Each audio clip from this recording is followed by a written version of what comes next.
n'entend plus parler.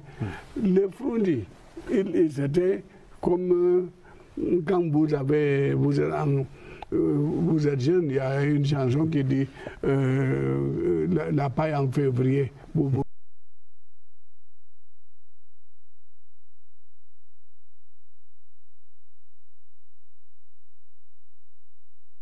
Engagé, et il a fait ce qu'il pouvait et ce qu'il pensait, qui n'était pas forcément ce qu'il pense aujourd'hui.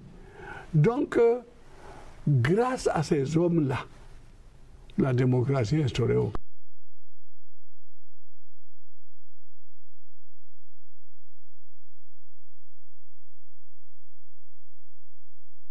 tous, heureusement. Pas tous. Pas tous. Et puis, être dans l'opposition ne veut pas dire être contre chacun des points défendus par le pouvoir. Il y a des endroits où vous pouvez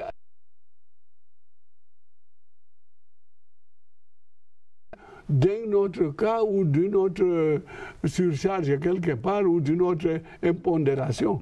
Alors, à partir de ce moment, je crois que la classe politique de 90 a fait un travail merveilleux. Et s'il y a le multipartisme aujourd'hui, c'est grâce à la classe de 90. On peut dire que cette classe-là est affaiblie aujourd'hui? Je ne pense pas qu'elle soit affaiblie, mais je crois qu'elle doit être déçue. Parce qu'un leader politique me dit, moi, je risque de fermer mon parti. J'ai dit, mais est-ce que c'est une boutique? On ne fait pas un parti comme une boutique. Il dit, quel est ce pays où, parce que tu es leader d'un parti, les militants viennent te demander 250 francs pour le taxi. Alors que dans les partis politiques, c'est les militants qui cotisent pour le fonctionnement du parti. Ici, ce n'est pas le cas. Non seulement ce n'est pas le cas, les militants croient que le pouvoir déverse l'argent à gogo entre les mains des leaders et les leaders gardent l'argent sans le leur redistribuer. Alors que pour avoir les frais de fonctionnement du parti politique, il faut réunir un certain nombre de conditions, notamment il faut avoir des élus, qu'il s'agisse des élus législatifs, des élus municipaux, mais il faut avoir des élus. Je vous donne un exemple. Quand vous avez un conseiller municipal, l'État vous donne 23 000 francs par an et par conseiller au titre des frais de fonctionnement. J'ai dit 23 000 par an et par conseiller. C'est rien du tout. Alors, totalisez le nombre de conseillers que vous avez et multipliez-les par 23 000, vous verrez, ça ne vous amène nulle part. L'ADD reçoit combien? 2 400 000. Tant sur au prorata du nombre de conseillers. Et imaginez que l'ADD qui reçoit 2 400 000 est parmi le peloton de tête. Imaginez la queue aussi longue que vous connaissez. Quelques milliers de francs. Peut-être même rien. Parce que si vous n'avez ni conseillé, ni atteint le pourcentage de 5% dans une circonscription législative ou municipale, eh bien vous n'avez absolument rien. Vous n'existez pas au niveau financier, au niveau du financement des partis politiques. Autre préoccupation, autre problématique, la lutte contre la corruption. On parlait tout à l'heure en début d'émission de vous-même. Vous étiez qualifié de chasseur de baleines. Vous avez essayé d'expliquer pourquoi la baleine n'est pas l'épervier. Cette lutte contre la corruption aujourd'hui, telle que vous la percevez, à quoi est-ce qu'elle ressemble exactement? Tel que je l'aperçois, c'est un échec. Je sais qu'il y en a même parmi mes collègues qui disent non, on est passé de quel rang à tel rang. Soit dit en passant, vous êtes membre de la CONAC, la Commission nationale anticorruption. Je ne pouvais pas ne pas y être, puisque 7 ans avant la création de la CONAC, moi j'avais corruption. Et vous dites échec? Échec. Pour moi, c'est un échec. Je ne peux pas concevoir que pendant plus de 10 ans,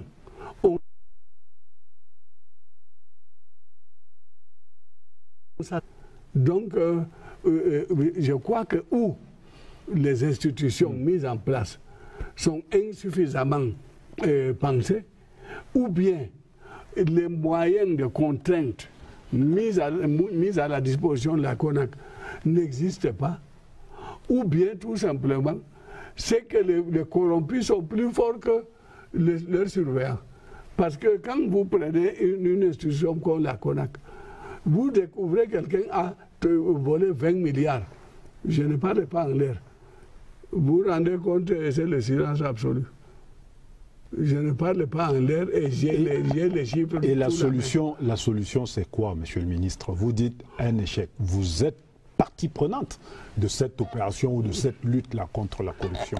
Vous dites, on fait quoi? Quand j'étais responsable d'un département, j'écrivais au président de la République, j'ai dit voilà, et je suggère que... Maintenant, vous parlez au président. Je ne peux pas, quand dans la foule, lui dire, monsieur le président, vraiment, la CONAC, là, il faut revoir ça. Non. Il y a un responsable à la CONAC.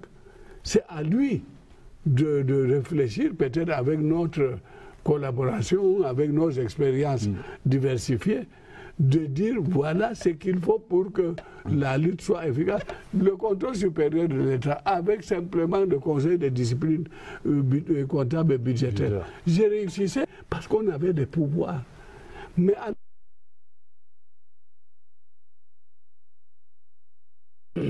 non, la solution, c'est qu'il y ait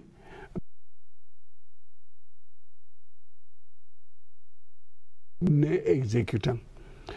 Comme nous sommes des exécutants nés, le président doit dire à la CONAC, proposez-moi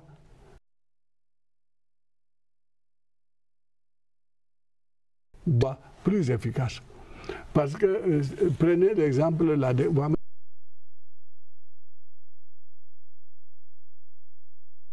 pendant des années. Les textes d'application sont attendus. Mais les textes d'application sont attendus. On ne sait même pas si jamais même il faut déclarer ces biens qui envisagent d'être corrompus plus tard. Monsieur le ministre, retour à on va dire à la politique politicienne et en parlant de la crise dans les régions.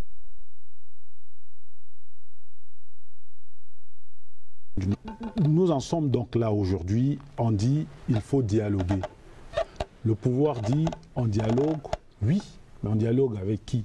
Avec ce qu'on pourrait appeler les institutions qui sont en place là-bas. C'est la chefferie traditionnelle, c'est les élus, c'est tout ce que vous voulez. Vous êtes d'accord avec ça? Non, d'abord, ils ne l'ont pas dit de cette manière, puisque j'ai dit j'ai parcouru les deux régions, j'ai rencontré tout ce qui compte comme personnalité là-bas. Ils veulent qu'il y ait un dialogue, mais ils disent que le dialogue doit être paritaire, d'une part. Et d'autre part, ils veulent que quand le dialogue va avoir lieu, il ne faut pas qu'on vienne avec un ordre du jour du gouvernement.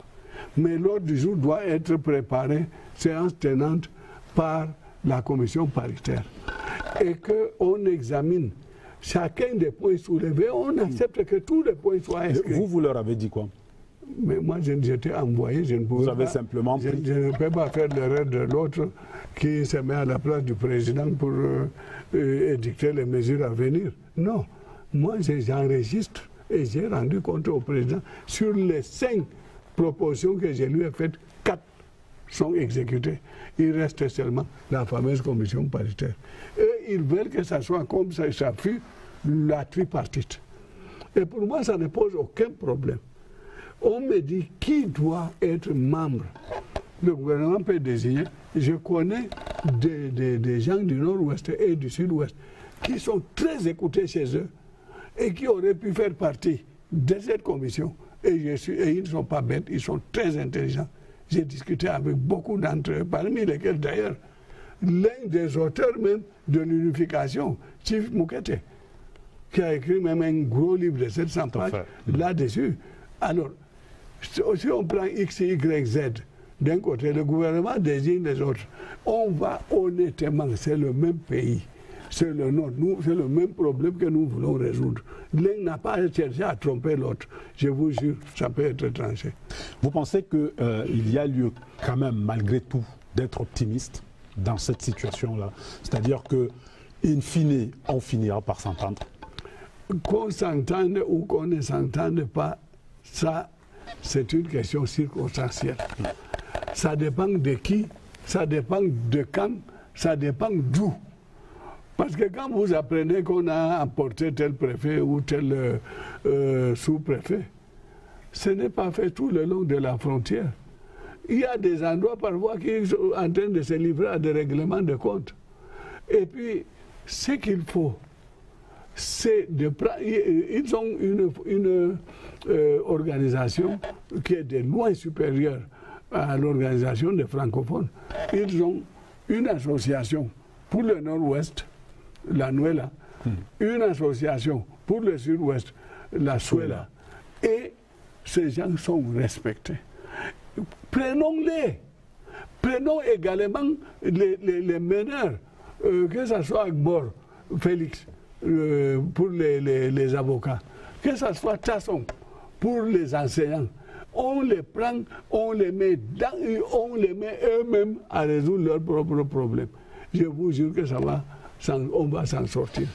Monsieur Garga Manadji, ancien ministre de la fonction publique et président général de l'ADD, l'Alliance pour la démocratie et le développement, vous étiez l'invité d'actualité de ce dimanche et merci de votre participation. Je vous remercie d'avoir renouvelé mes invitations à Actualité Hebdo. Je ne vous lance pas une pique.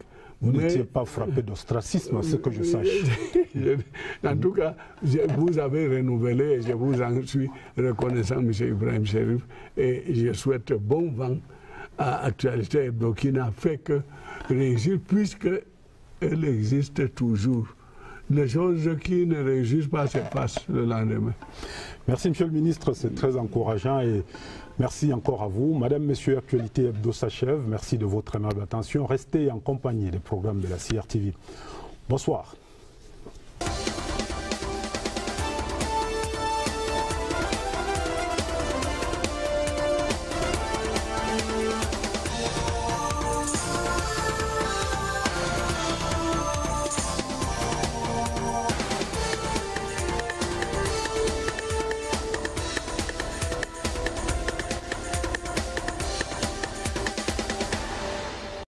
Et comme j'ai la chance d'être bilingue, je parle aussi bien leur langue qu'ils parlent, celle que nous avons héritée de la colonisation. Et toutes ces deux langues, la français et l'anglais, c'est des langues des colons.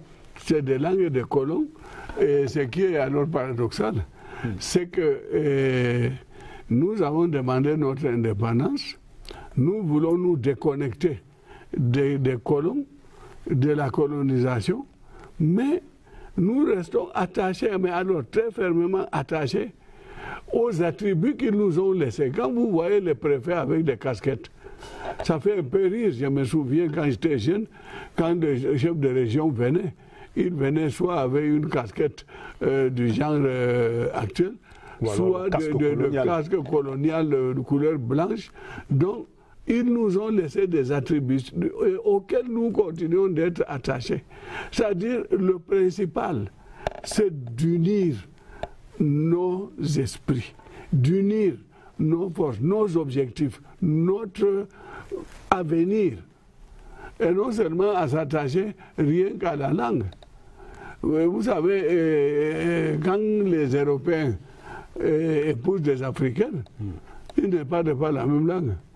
Mais à la fin, ils finissent par parler la même langue. Donc, pour moi, l'essentiel qu'il faut absolument observer, c'est que nous avons eu une occasion que nous ne devons absolument pas rater. D'ailleurs, tout ce qu'ils ont cherché à faire rater ces unions construites par l'histoire, ça n'a pas réussi. Souvenez-vous de Katanga, Moïse Tshombe. Jusqu'à présent, il n'y a pas eu de Katanga. Et plus récemment, en Europe même, en Espagne, Barcelone voulait se détacher, oubliant que certaines dispositions de la Constitution espagnole disaient que si jamais un membre de appelons ça la Fédération espagnole cherchait à faire sécession, alors on le rappelle à l'ordre en réintégrant sa partie dans l'État national. Donc, en Belgique, les Wallons ont voulu le faire. Il ne faut pas tenter l'impossible. D'ailleurs, la Grande-Bretagne, pour nous référer à nos frères anglophones, qui est allé vers l'Europe continentale. Mais Aujourd'hui, elle fait des pieds et des mains pour y retourner. Donc, restons réalistes. Voyons comment nous pouvons cheminer ensemble et voyons quels sont les correctifs qu'il faut apporter pour que nous continuions de rester ensemble. Et là, elle a donc la vraie problématique. Monsieur Garga Manadji, ancien ministre de la fonction publique et de la réforme administrative, avant c'était du contrôle de l'État, et on le disait à l'époque, chasseur de baleines, vous continuez d'assumer ce qualificatif, ce titre-là? Je préfère ce titre parce que je ne sais pas qui a inventé cette histoire d'opération épervier. En tout cas, ce n'est pas quelqu'un du sud, c'est quelqu'un du nord. Parce qu'ici, il n'y a pas d'épervier. L'épervier est un oiseau carnassier qui cherche les petits poussins et qu'il met dans ses serres, s'envole avec pour aller les manger ailleurs. Vous chassiez les baleines? Les baleines, c'est-à-dire les choses cachées. Mais qui sont dans l'océan? Dans l'océan caché, mais qu'il faut fouiller pour les retrouver. Or, le poussin, il est dehors et l'épervier l'aperçoit et toujours, c'est des petites choses. Or, les baleines, elles sont là, elles existent aujourd'hui encore et on se limite aux poussins. Nous en reparlerons. Donc, vous êtes, je le rappelle encore, vous êtes le président général de l'ADD, l'Alliance pour la démocratie et le développement. Merci donc de vous prêter ainsi à nos questions. Actualité hebdo, sons et images de la semaine qui s'achève. L'élection de la célébration de la fête nationale édition 2018. La sortie de l'ambassadeur des États-Unis au Cameroun et son recadrage par le ministre des Relations extérieures. Et puis la conférence sur l'économie numérique à Yaoundé. Le cri d'alarme des éditeurs de presse qui adressent un mémorandum au gouvernement, entre autres sujets qui seront développés tout à l'heure. Madame, Messieurs, merci de votre fidélité à Actualité Hebdo. La suite de l'émission, c'est dans un tout petit instant. Notre invité, le ministre Garga Manadji, homme politique, président général de l'ADD, l'Alliance pour la démocratie et le développement. A tout de suite.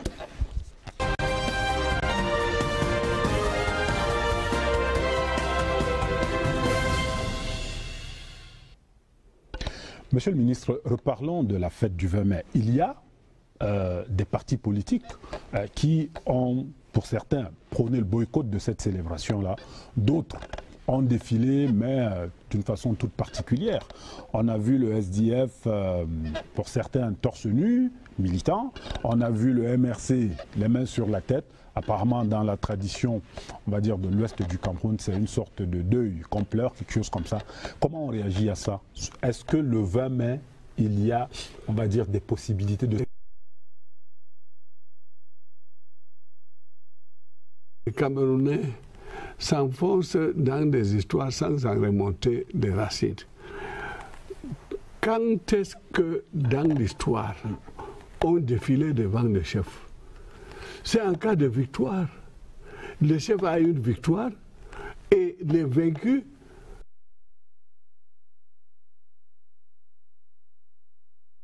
le vainqueur.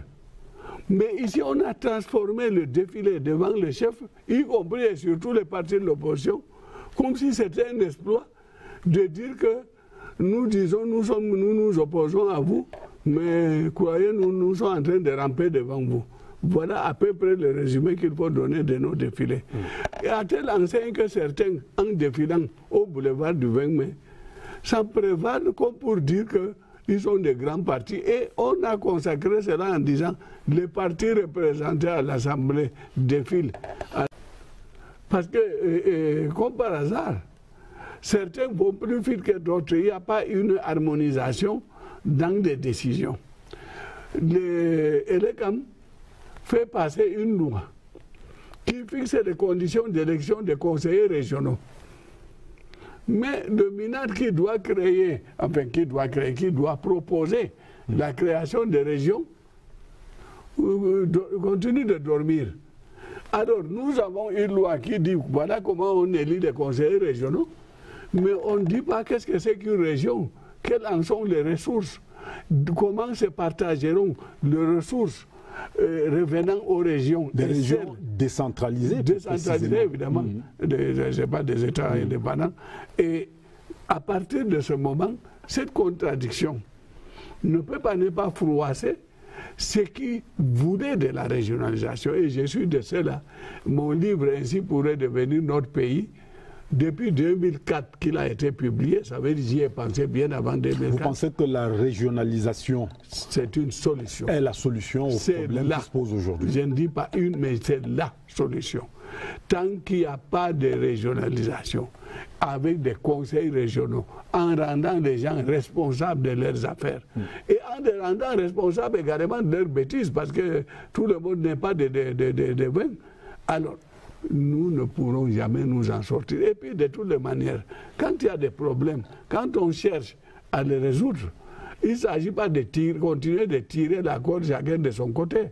Il s'agit de voir où se situe le milieu acceptable par les deux parties. On fait la régionalisation sans véritablement débattre de la forme de l'État. Mais dès qu'on la forme de l'État, on a la Constitution a dit État unitaire décentralisé. État unitaire décentralisé. Dès qu'on dit État unitaire décentralisé, la forme est déjà réglée par la Constitution. C'est le même article qui parle des régions, qui évoque également l'aspect unitaire décentralisé. Donc la décentralisation, c'est les régions. Maintenant, le nombre peut passer, il faut une loi d'application de cette disposition constitutionnelle. C'est au moment de la prise de cette loi d'application qu'on verra si ce sont les régions actuelles qu'il faut maintenir, s'il faut les revoir pour en faire plus ou moins, quels sont les critères sur la base desquels on devra travailler? Est-ce que c'est l'aspect géographique? Est-ce que c'est l'aspect population? Est-ce que c'est l'aspect moyen? Ou est-ce que c'est l'État qui doit avoir telle partie des moyens qu'il doit redistribuer selon un indice à définir? C'est cette loi qui doit faire ça. Cette loi n'est pas encore. Je ne sais pas ce qui se passe pour toi. Monsieur le ministre, est-ce que psychologiquement, ce qu'on pourrait appeler les tenants de l'État central, je parlais en réalité d'une grande partie de la classe politique camerounaise, que ces tenants de l'État central fort, est-ce que psychologiquement, les uns et les autres ont fait leur évolution? Est-ce qu'on est prêt à y aller véritablement? Est-ce que ce n'est pas ce qui bloque la décentralisation? De toutes les manières, celui qui se réclame fort, c'est généralement le faible. Quand on est fort, on devient plutôt généreux. On cherche à avoir des gens avec soi. On cherche à partager certains de ses pouvoirs et non à s'accaparer de tout et à piétiner les autres. Justement, c'est un signe de faiblesse qu'un État dise « moi je suis fort, je monte les biceps et les autres n'ont qu'à tourner ». Non, c'est inadmissible. Je prends le cas de l'extrême nord. Nous avons au Cameroun plusieurs civilisations. Je mets ça entre guillemets. Le Grand Nord est une grande région de la civilisation du silence. J'ai fait, quand j'avais 20 ans, j'étais commissaire spécial de l'Adamawa. Entre Ngaoundéré et Bayo, il y a 415 km. La route que j'ai laissée, il y a pratiquement 50 ans, c'est la même qui existe. Les ponceaux en planche et en bois, c'est les mêmes. On n'y a rien retouché, mais pire. Quand j'étais au cours moyen, la première fois je suis allé à Yagua pour les jeux scolaires. Entre Maroua et Yagua, 120 km, aucun grain de sable n'a bougé. Les gens sont même en mesure de se demander, mais que signifie votre indépendance là? Est-ce que c'est pour rester au statu quo ou est-ce qu'on attend indéfiniment jusqu'à je ne sais quelle année ou quel siècle pour que les choses changent? Il y a ces changements qui nous avions un ministère de planification, nous l'avons d'ailleurs encore, mais il faut voir, établir les priorités. Et après les priorités, dans les projets, maintenant, les priorités parmi les bénéficiaires.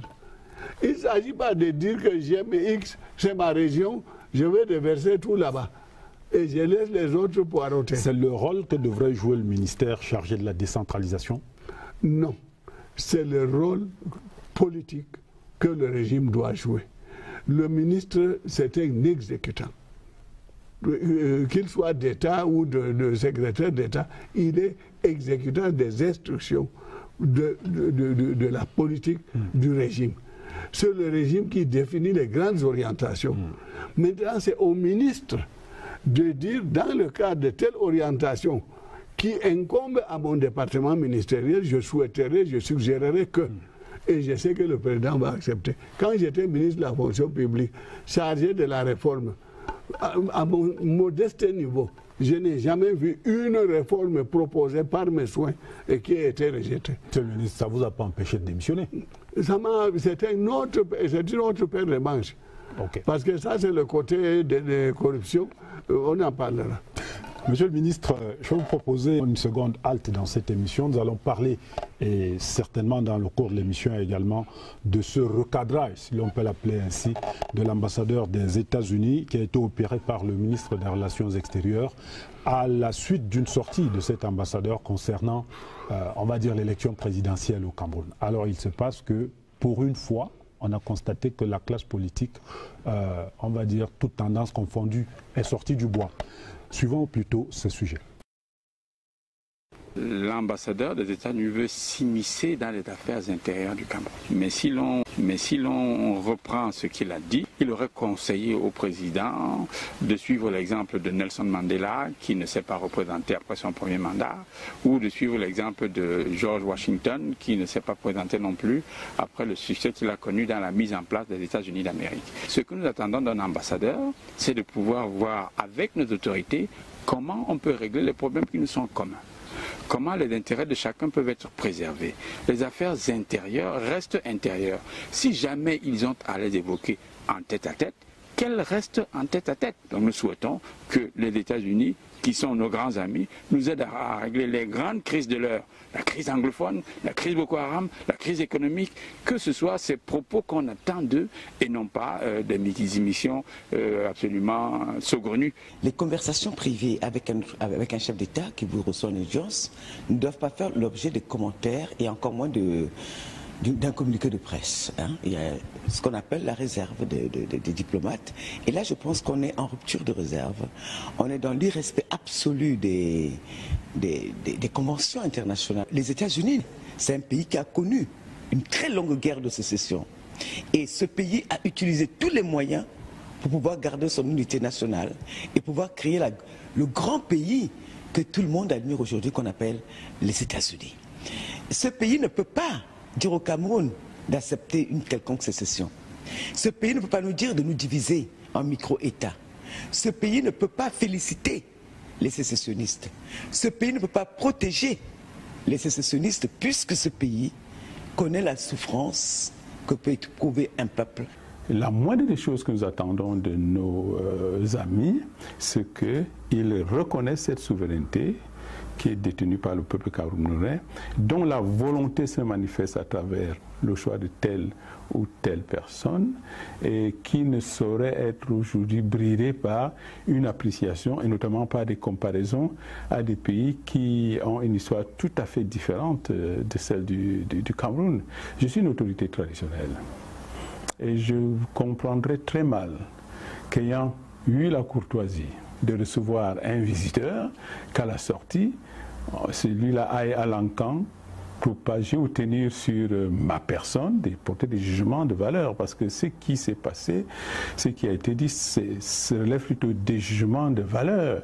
On ne peut pas porter des jugements de valeur sur une institution comme le président de la République qui a été élu par le peuple camerounais et dont le peuple camerounais porte la responsabilité d'un maintien ou non au pouvoir.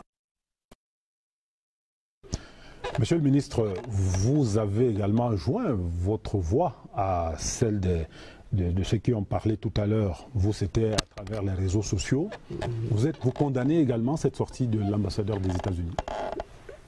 Vous avez l'habitude d'utiliser un terme très poli, c'est le recadrage. Ce n'est pas que la condamnation. Il devait recadrer ses propos. Parce que quand on est ambassadeur, je ne suis pas diplomate, mais je crois savoir quand même ce que le rôle d'un diplomate, c'est de jouer pour les intérêts des pays. Le général de Gaulle a dit les États n'ont pas de sentiments. Les États n'ont que des intérêts. À partir du moment où cette phrase de Gaulle devient pratiquement une loi pour la diplomatie, je crois que ce que l'ambassadeur des États-Unis devait chercher, c'est où se situent les intérêts des États-Unis, en premier lieu. Deuxièmement, l'ambassadeur des États-Unis, je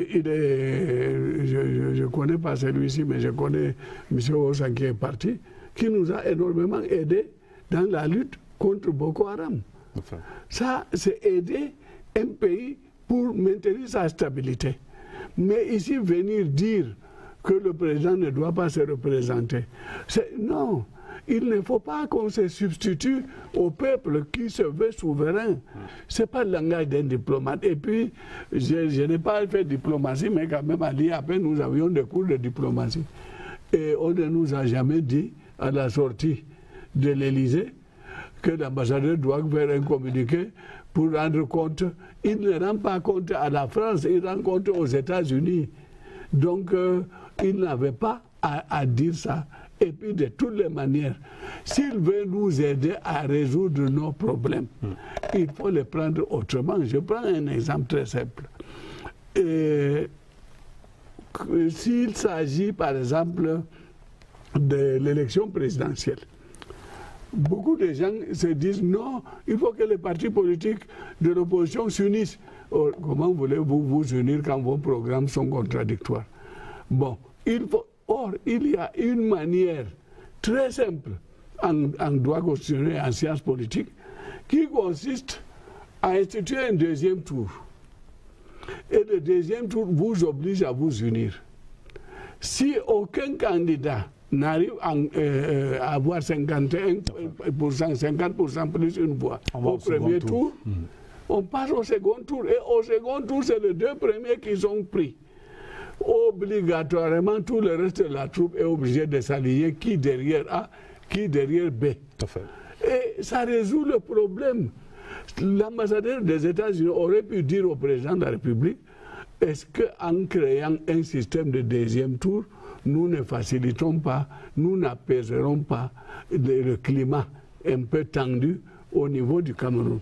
Et là, j'aurais apprécié. C'est une suggestion, parce que il ne fait que suggérer parce qu'il ne fait pas partie des éléments constitutifs de la politique camerounaise. Alors donc, il y a 1000 choses qu'un ambassadeur peut suggérer et qui sont généralement prises en compte. Donc vous estimez que la sortie de l'ambassadeur des États-Unis était, pour le dire effectivement, comme ça, une sortie de route inappropriée. Elle était inappropriée, elle n'était pas à l'ordre du jour. Et il s'était trompé et de pays et d'interlocuteurs. Et cela ne vous a pas surpris qu'on ait retrouvé une classe politique, pour une fois, camerounaise, relativement unie, qui disent la même chose par rapport à cela? Mais les Camerounais, vous savez, c'est comme dans un ménage. C'est notre fameux nationalisme ombrageux. Je ne pense même pas qu'il soit ombrageux. Notre nationalisme est très éclairé. Mais les contradictions viennent du fait que l'idée de A n'est pas forcément partagée par B. Mais les porteurs de ces idées n'ont pas des endroits pour confronter leurs idées et trouver le juste milieu et ou la meilleure idée. C'est ça qui le rend ce que vous appelez ombrageux. Sinon, les Camerounais sont très, très éclairés. Quand je discute avec certains, je constate que nous ne sommes pas en arrière. Monsieur le ministre, alors, cette année 2018, tout le monde en parle. Année d'élection, notamment élection présidentielle. Vous sentez cette fièvre-là monter? Mais, curieusement, je ne comprends pas parce que il y a un an, la fièvre était montée au zénith, mais depuis un certain temps, je sens une certaine chute de cette fièvre. Est-ce que derrière cette chute se cachent des intrigues ou des ententes? Est-ce que les nouveaux venus commencent à se rendre compte de la réalité de la chose, est-ce que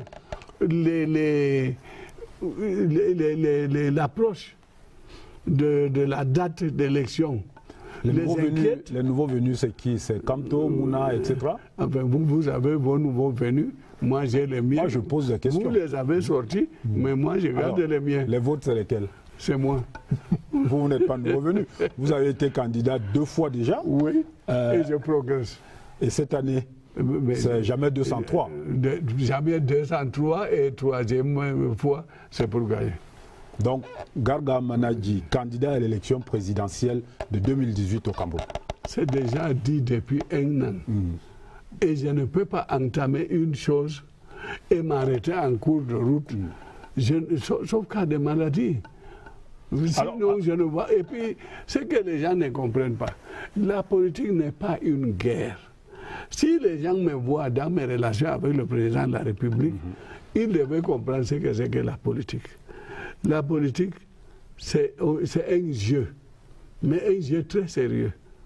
Quand vous jouez aux cartes, vous voulez, chacun veut gagner. Tout à fait. Mais à la fin, cela ne veut pas dire qu'à la sortie de l'endroit où vous jouez les cartes, vous allez vous battre. Ce n'est pas une bagarre.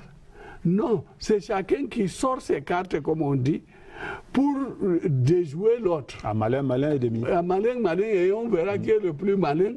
Et c'est pour ça qu'on demande que les élections soient transparentes.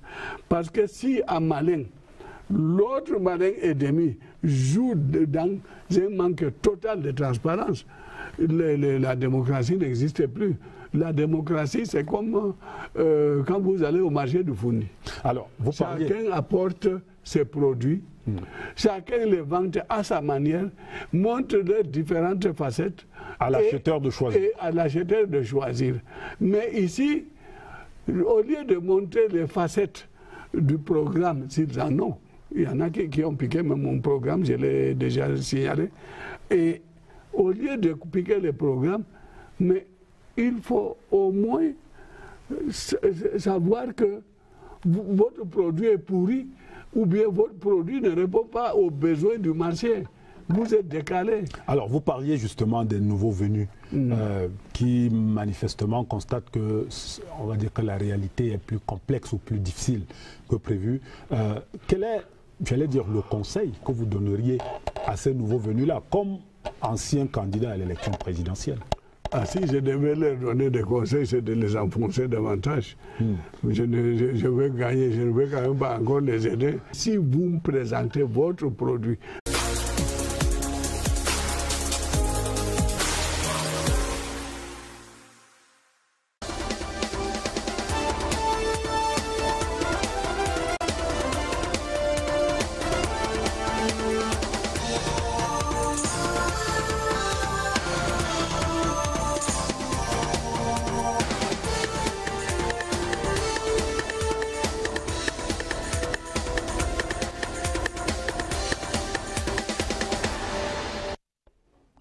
Bonsoir. La fête nationale et les jours d'après, le temps de l'évaluation et des leçons à tirer après 46 années d'État unitaire. Rappelons-le, c'est bien le 20 mai 1972 que l'État unitaire du Cameroun a été proclamé. Parole à la classe politique interpellée par l'exigence d'une contribution à la consolidation de l'unité nationale. Le contexte, lui, s'y prête, fait de temps incertains dans le nord-ouest et le sud-ouest, fait de mobilisation déjà pour l'élection présidentielle à venir. Parole à Garga Manadji, ancien ministre, président général de l'ADD, l'Alliance pour la démocratie et le développement. En politique multidimensionnelle, certains disent de lui qu'il parle de tout sans forcément faire l'unanimité. L'ex-chasseur de baleines est sur le plateau d'actualité hebdo ce soir. Monsieur le ministre, bonsoir. Bonsoir, monsieur le directeur central. Maintenant que les festivités du 20 mai sont terminées, monsieur le ministre, quelles sont les leçons, ou alors quelle est la leçon politique qu'on peut tirer de cette célébration-là? Bon, la leçon politique qu'il faut retirer, s'il y a à retirer, c'est qu'on renouvelle chaque année, comme si c'était un rite, notre union.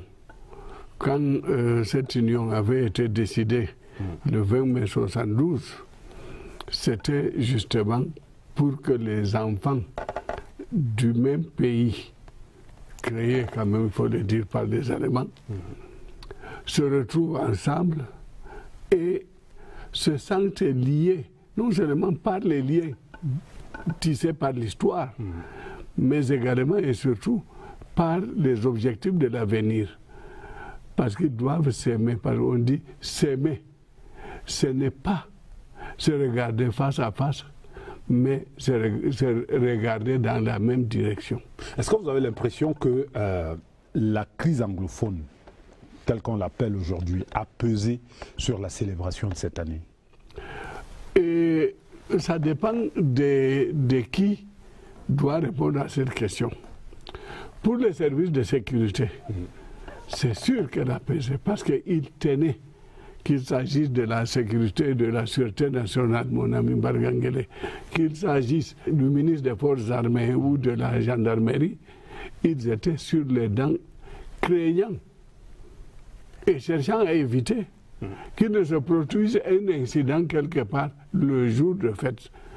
Et il faut savoir prévoir. Et ils ont prévu, et je crois que le succès a eu, puisque nous n'avons pas appris que le 20 mai, il y a eu quelque chose aussi bien à Kwaya, il est à l'Ife ou à Yokadouma.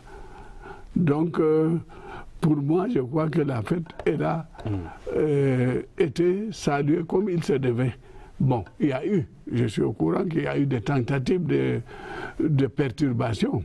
Mais, très vite maîtrisé. Mais très vite maîtrisé, et je crois que c'est ça, le fait de savoir prévoir et de prendre les dispositions conséquentes. Ce qui a été fait.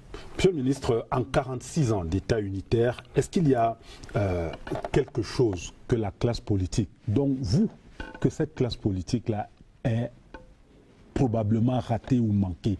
Qu'est-ce qu'on aurait oublié pour qu'on en arrive à, on va dire, cette sorte de peur ambiante aujourd'hui? Oui, en fait, vous savez, si vous vous souvenez, c'est Staline, je crois, qui a écrit la critique de l'histoire. Et le même Staline a écrit par la suite, que faire? Il ne suffit pas de critiquer l'histoire, mais il suffit de chercher à partir de l'histoire comment assurer un avenir encore meilleur. Et c'est ce qui se passe chez nous. Nous avons, dès 1961, décidé de nous unir. En fait, de nous unir, c'est trop dire. Puisqu'en réalité, c'était la même colonie allemande. On a donc dit réunification. Réunification, c'est-à-dire qu'il s'agissait de réunifier deux parties du pays qui étaient partagées comme on partage un gâteau après la Première Guerre mondiale.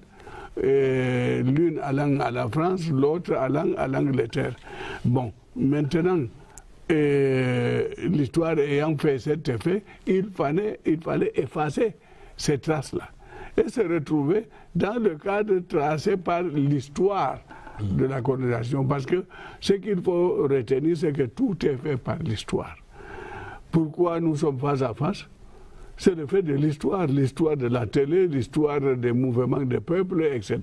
Alors là aussi, l'histoire nous a réunis. Il ne faut pas rater cette occasion d'union, parce que c'est très facile de se séparer, mais très difficile de s'unir. Nous avons eu la chance de nous unir. Quand je rencontre quelqu'un de Bouya, de Bamenda, de Manfé, je ne fais aucune différence entre celui-là et celui de Bertois, de Bagno, de Goulfey, etc. Et c'est ça qui est beau dans le Cameroun. Je me sens partout chez moi, je me sens partout avec des frères qui sont du même pays que moi.